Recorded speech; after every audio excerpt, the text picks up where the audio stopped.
Hello, ladies and gentlemen. Once again, this is Jeremy Smith.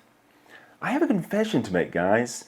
For quite a while now, I've had a little bit of an apprehension towards gimbals. And this is probably due to me doing lots of work with custom-made gimbals with my drones in the early days. And I have lots of fond memories of being up to ungodly hours of the morning, tweaking settings, trying to get my gimbal to stabilize. Oh my, yes, it was quite an adventure. But thankfully, we have come a long way since then.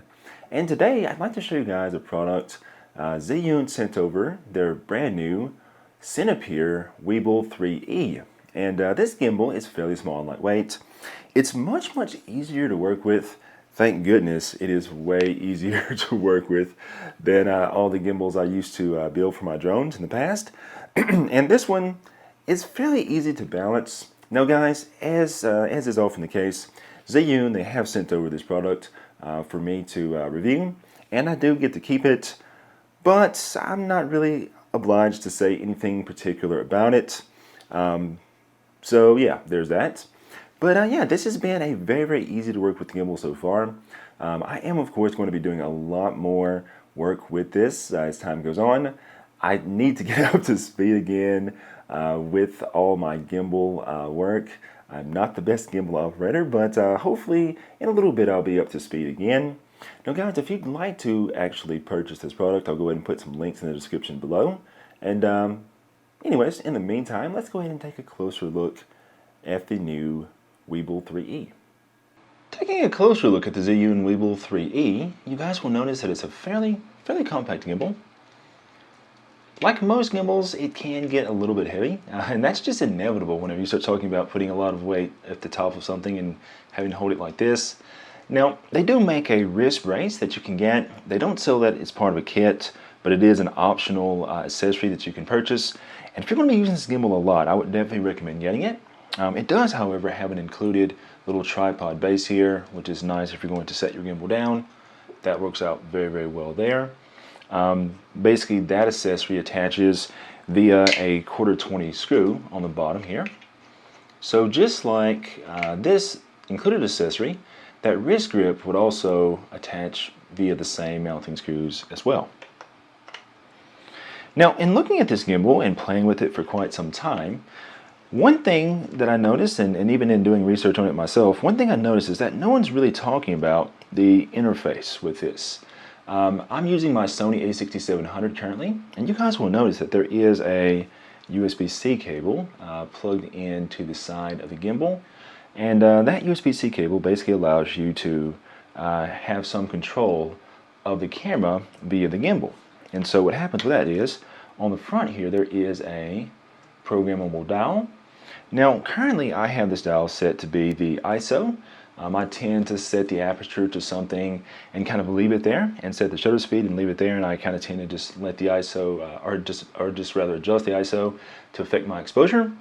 But you can actually program that in the gimbal menu for other things too. But yeah, this actually works very well. Now, one thing that you want to do is you want to make sure that your Sony camera is set to the PC remote setting.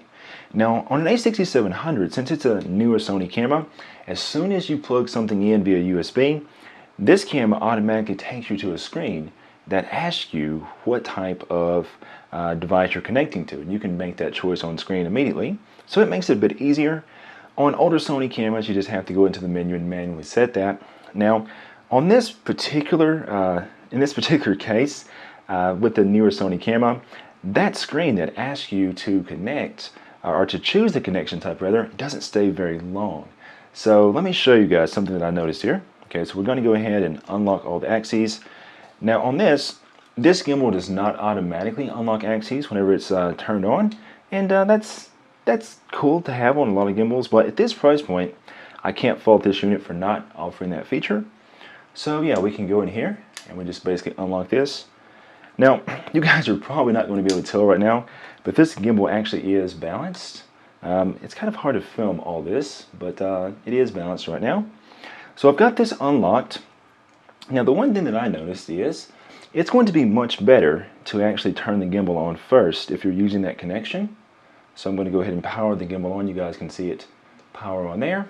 Okay, so it's now been initiated.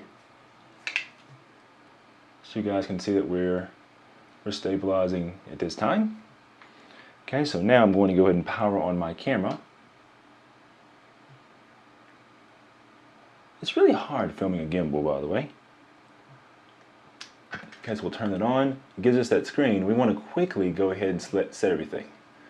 If you let the camera time out of that process and you don't select set for PC remote connection on these newer Sonys, then the whole thing doesn't connect properly. So that's just one thing I noticed. Not really a Zhiyun fault or anything like that, but it's just one thing that you want to be aware of if you're using that ability. So you guys can notice here how it says ISO right there. It says ISO auto. Right now I have this set up for my ISO. So basically, if I go in here and change that ISO, I can rotate this dial here. And let's see, let's go ahead and take the camera off auto ISO. Okay, there we go. Alright, so you guys can see that it does display a particular ISO value now. So as I rotate that front dial there, it's actually changing my ISO. So take a look, guys, at what it does on the camera. So you can see as I go in here and rotate the ISO, it's actually changing just like that. So it makes it very easy. But you can go into this menu and you can change this to other things too. So if I were to go over here and hit the menu button on the side, you can see how there are a lot of settings in here. It does have a Bluetooth shutter option, by the way, too. I haven't used this, as I've basically preferred using the cable connection because this allows for more control.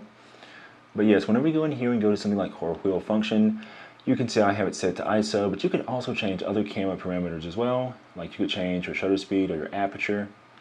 Here, let's give aperture a go. Okay, we'll jump out of there. Okay, so now it says aperture. It's showing us f1.4 currently. But you guys can see right here, if I go in and change that, now we are changing our aperture value.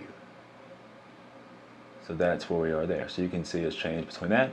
So it's very easy to go in here and change this. Mostly I've been using this to change ISO, as I mentioned, but you might see fit to use this for something else. So pretty cool. I'm surprised no one else has talked about this ability to interface this gimbal with a lot of the different cameras out there like the Sony. So something that I definitely find useful. As far as our other modes on this gimbal, those can all be accessed via this mode button right here. So right now we're in pan follow mode, the PF.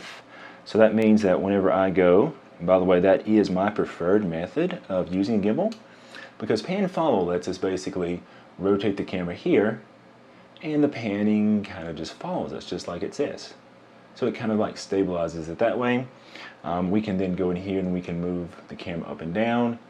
It will also just by default stay there. So if I were to move this down like this, you guys can see what happens there. Pardon the loss of focus there. But yeah, you guys can see how that works out fairly easily. There's a few other options here too. There's also an option in here for not only pan follow, but we can go to lock. So if it goes to lock, basically it's just going to leave the camera in one spot. I'll show you guys. That's how I like to do my favorite thing with gimbals, where you basically leave the gimbal in one spot and you can walk around. I don't know, every time I get a gimbal out, I always find myself doing that immediately. I find it fascinating.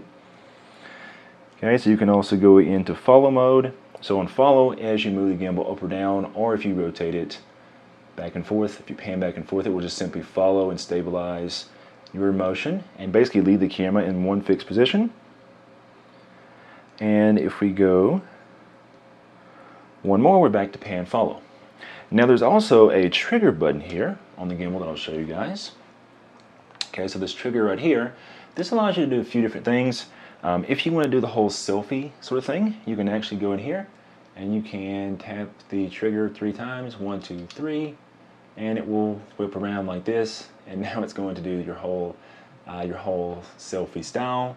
I'm not a vlogger, guys. My goodness, I don't think anyone would watch me as a vlogger, but if you are a vlogger, that's very handy. 1, 2, 3. You guys can see it goes back to this direction here too. You can also use that lock function.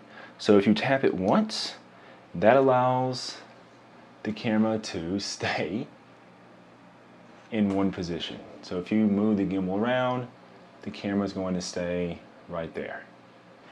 Tap it one time again, and we're back to where we are. So it works out very, very well. I'm going to be playing with this a lot more. And I know a lot of people always ask me, you know, Jeremy, how do you balance a gimbal? Because gimbals sometimes are tricky to balance. This particular gimbal actually it's actually surprisingly not hard to balance. I will be trying it with a larger camera. Probably try it with something like the A1 and the 24-70 G Master version 2. I think that would be a very, very good combo for it as well. But since this A6700 has a flip out screen, I have been mainly using it on the gimbal. And speaking of flip out screens, while it's not perfectly balanced, when I take the screen out, I actually did balance it with the screen flat. Whenever I pull the screen out, it wasn't quite as balanced on the tilt axis, on the roll axis there, but it actually still managed to maintain fairly well. So that's something that I did notice here. So all in all, really good.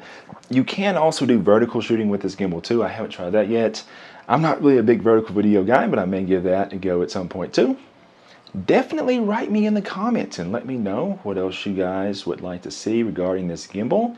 I may go ahead and toss a little bit of additional footage in this video too to kind of show you some of the things that I've done with the gimbal so far.